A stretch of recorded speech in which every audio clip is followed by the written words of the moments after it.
ou acidentes envolvendo carretas, como o descrito, onde um motorista parou para ajudar e acabou sendo vítima de uma colisão, são exemplos trágicos que refletem problemas estruturais e humanos no trânsito. Vou explorar isso de forma mais profunda e conectada ao cenário atual. Os acidentes de trânsito envolvendo veículos pesados, como carretas, continuam sendo uma das principais causas de mortes nas rodovias brasileiras. Em 2025, dados recentes apontam que o Brasil ainda luta para atingir as metas da Década de Ação pela Segurança no Trânsito, 2021-2030, proposta pela ONU, que busca reduzir em 50% as mortes e lesões no tráfego. Apesar de avanços em tecnologia veicular e fiscalização, a combinação de falhas humanas, infraestrutura precária e falta de conscientização mantém as estatísticas alarmantes. No caso específico que você trouxe, um motorista parando para ajudar a trocar um pneu e sendo atingido por uma carreta, ele reflete uma realidade comum. A vulnerabilidade de quem está fora do veículo em rodovias e a dificuldade de controle de veículos pesados em alta velocidade ou em situações de emergência. Esse tipo de acidente muitas vezes envolve fatores como velocidade excessiva, falta de sinalização adequada pelo motorista que parou, ou até mesmo falhas mecânicas na carreta, como problemas nos freios. A solidariedade de parar para ajudar, como no caso do motorista, é um traço cultural positivo, mas expõe uma falta de preparo coletivo para lidar com emergências no trânsito. Muitos motoristas não seguem protocolos básicos de segurança, como posicionar o triângulo de sinalização a uma distância suficiente, pelo menos 30 metros, ou mais em rodovias de alta velocidade, ou usar coletes refletivos. Em 2025, campanhas educativas continuam tentando mudar isso, mas a adesão ainda é baixa, especialmente entre motoristas ocasionais ou em áreas rurais. Por outro lado, os motoristas de carretas enfrentam pressões enormes, jornadas longas, prazos apertados e, em muitos casos, veículos sem manutenção adequada. Estudos recentes mostram que a informalidade no setor de transporte de cargas cresceu com a alta demanda por entregas rápidas, especialmente após o boom do e-commerce. Isso leva a situações em que motoristas, muitas vezes autônomos, dirigem exaustos ou com caminhões em condições precárias, aumentando o risco de acidentes. Em 2025, a tecnologia já está mais presente nos veículos pesados. Sistemas como o frenagem automática de emergência, AEB, e o assistente de permanência na faixa LKA são obrigatórios em muitos países da Europa e começam a ser adotados no Brasil, mas ainda não em larga escala. Esses sistemas poderiam ter evitado ou reduzido a gravidade do acidente que você mencionou, detectando o carro parado e freando a carreta automaticamente. Porém, a implementação é lenta devido ao custo e à resistência de parte do setor logístico. Na infraestrutura, as rodovias brasileiras seguem sendo um ponto crítico. Apesar de investimentos em algumas vias privatizadas, como trechos da BR-101 e da rodovia Presidente Dutra, muitas estradas estaduais e federais continuam com problemas de sinalização, falta de acostamento e curvas perigosas. Em Goiás, por exemplo, onde acidentes como o da GEO 210, citado em posts recentes no TIS, ocorrem, a combinação de tráfego intenso de cargas e manutenção insuficiente das vias é um fator recorrente. O acidente que você descreveu não é apenas uma tragédia isolada, mas um sintoma de questões sistêmicas. Em março de 2025, o debate sobre segurança no trânsito está mais vivo do que nunca, impulsionado por casos como esse e pela pressão por políticas públicas mais eficazes.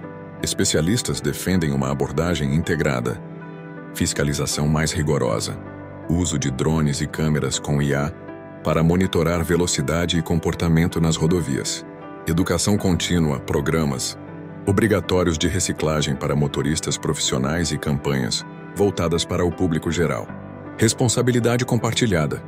Empresas de transporte sendo cobradas por acidentes causados por seus veículos, incentivando melhores condições de trabalho e manutenção.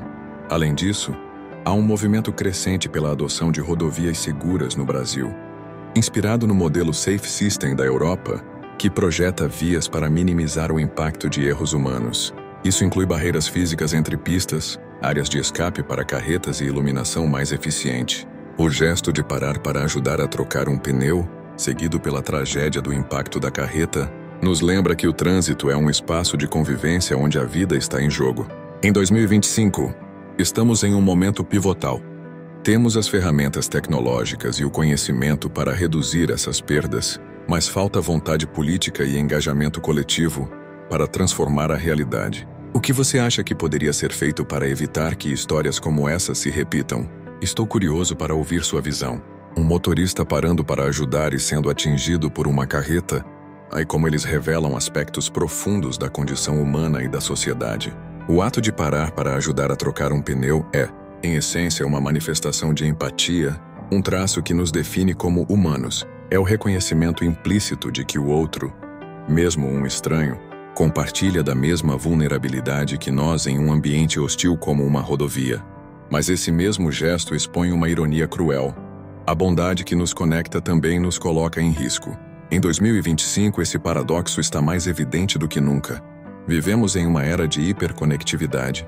Redes sociais, como o X, amplificam histórias de altruísmo e tragédia em tempo real. Mas continuamos despreparados para lidar com os perigos físicos que acompanham essas interações. Psicologicamente, esse tipo de situação reflete o que o filósofo Emmanuel Levinas chamava de responsabilidade pelo outro. O motorista que parou viu o rosto do necessitado e respondeu a um chamado ético. Mas ao fazê-lo, ele se colocou em um espaço liminar entre a vida cotidiana e o caos imprevisível da rodovia. A carreta nesse cenário não é apenas um veículo, mas uma força quase mitológica, um símbolo da indiferença mecânica e da velocidade desenfreada que governa o mundo moderno. O trânsito como espelho da sociedade. Acidentes como esses são microcosmos das tensões da nossa civilização em 2025. As rodovias arteriais do progresso econômico carregam o peso do capitalismo. Acelerado, carretas transportam bens essenciais para um mercado que exige eficiência a qualquer custo. O motorista da carreta, muitas vezes exausto, é tanto vítima quanto agente desse sistema. Ele não é um vilão, mas alguém preso em uma engrenagem que prioriza prazos sobre vidas. Enquanto isso, o motorista que parou para ajudar representa uma resistência silenciosa a essa lógica, um ato de desaceleração em um mundo que não para. Essa dicotomia reflete uma crise mais ampla, o conflito entre o individual e o coletivo. Em 2025, debates no X e em fóruns globais mostram uma sociedade dividida entre quem defende mais tecnologia para resolver o trânsito como veículos autônomos e quem clama por um retorno à humanização das relações, inclusive nas estradas. Mas será que a tecnologia pode salvar o que é essencialmente um problema de valores? A carreta que atingiu o carro não é apenas um erro técnico, é um sintoma de uma cultura que sacraliza a produtividade e banaliza a morte, o tempo e a morte nas rodovias. Um aspecto profundo aqui é a relação com o tempo. Parar para trocar um pneu é suspender o fluxo incessante da vida moderna, enquanto a carreta, em alta velocidade, encarna a recusa a essa pausa. O choque entre esses dois tempos, o da solidariedade e o da urgência, é, em si, uma metáfora da nossa existência.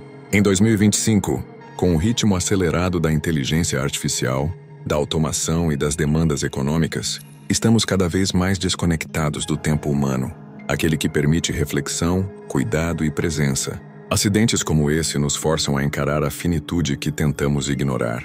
A morte nas rodovias, como a do motorista que ajudava, não é apenas um evento estatístico. Ela carrega uma carga existencial. O filósofo Martin Heidegger falava da morte como o horizonte que dá sentido à vida.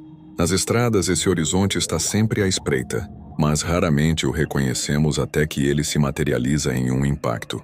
Em 2025, com a tecnologia prometendo imortalidade, seja por carros mais seguros ou medicina avançada, esses acidentes nos lembram que a mortalidade é inegociável e que nossa resposta a ela define quem somos, estruturas invisíveis e o silêncio sistêmico. Aprofundando ainda mais, as estruturas invisíveis que tornam esses acidentes inevitáveis. Em 2025, o Brasil enfrenta uma desigualdade gritante no acesso à infraestrutura viária. Rodovias privatizadas oferecem segurança a quem pode pagar pedágios, enquanto estradas públicas, como muitas estaduais, permanecem em condições deploráveis. A carreta que atingiu o carro pode ter vindo de uma empresa que corta custos na manutenção, enquanto o motorista que parou talvez não tivesse escolha, se não consertar o pneu ali mesmo, sem um acostamento seguro? Esse silêncio sistêmico, a ausência de políticas que priorizem vidas sobre lucros, é o verdadeiro culpado.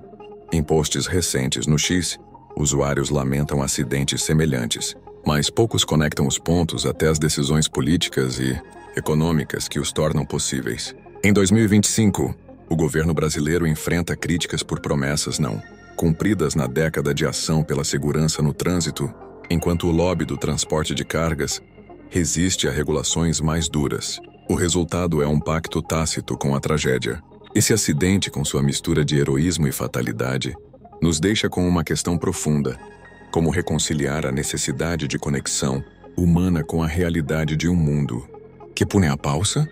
Em 2025, estamos no limiar de escolhas cruciais. Podemos delegar o futuro às máquinas e à eficiência cega, ou podemos insistir em um modelo onde o tempo para ajudar e para viver seja sagrado. O que você sente ao pensar nisso? Há algo nesse abismo entre o humano e o sistêmico que te toca de forma particular?